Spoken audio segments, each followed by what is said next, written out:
this is Selma Schimmel for the Group Room at the ESMO 2012 Congress happening now in Vienna.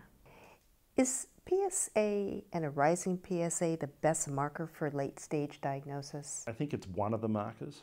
I think that patients become wed to it. They've looked at it for many years.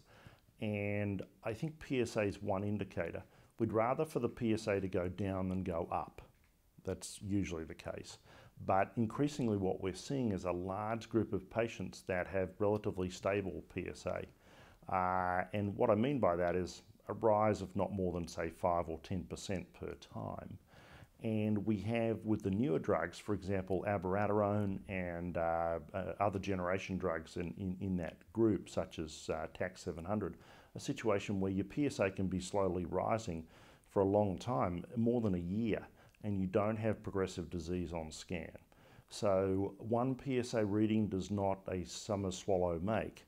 The trend can be important. If you're more than doubling on therapy, it's probably not a good thing, but you need to confirm that with some other evaluations such as scanning.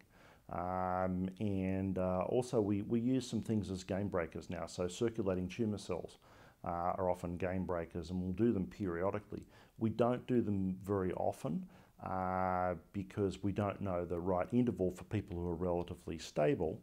But done a month apart, they can actually determine a difference for the patient. So if the circulating tumour cells are going up and you think there are some other parameters that suggest the patient's progressing, I worry less about PSA and I worry a lot about pain.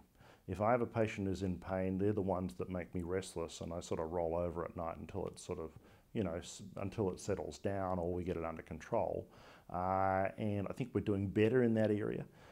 Patients tend to lose sleep over their PSA, and to the point where I've got patients that are woken up by their wives at 4 a.m. on the day they have to get their blood test. So, it's triggered. They've been doing this for years. It's a chronic disease, prostate cancer, for most people.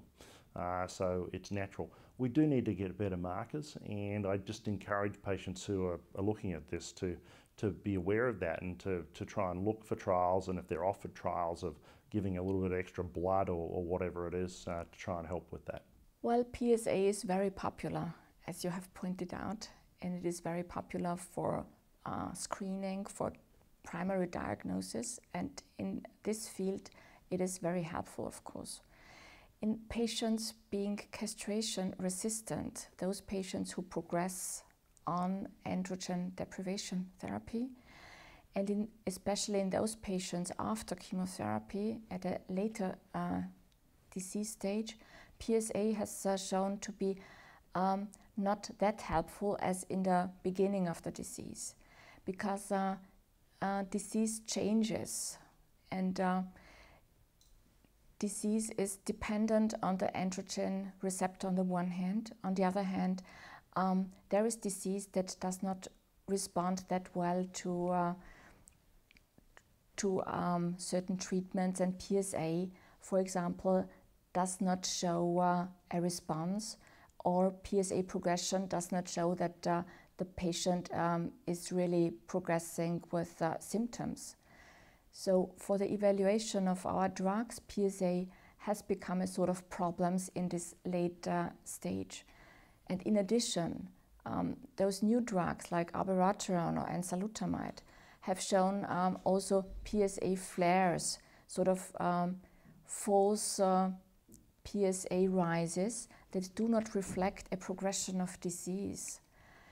And this makes the field of the treatment in this stage of disease more complicated, because patients know a lot about PSA and they are worried when PSA is rising, but we see that the patient is well, and we see that there are no major changes on the bone scan. So I think it is important for the patients to know that PSA is not the most important sign of disease progression at this stage, and with the use of these novel agents, for example.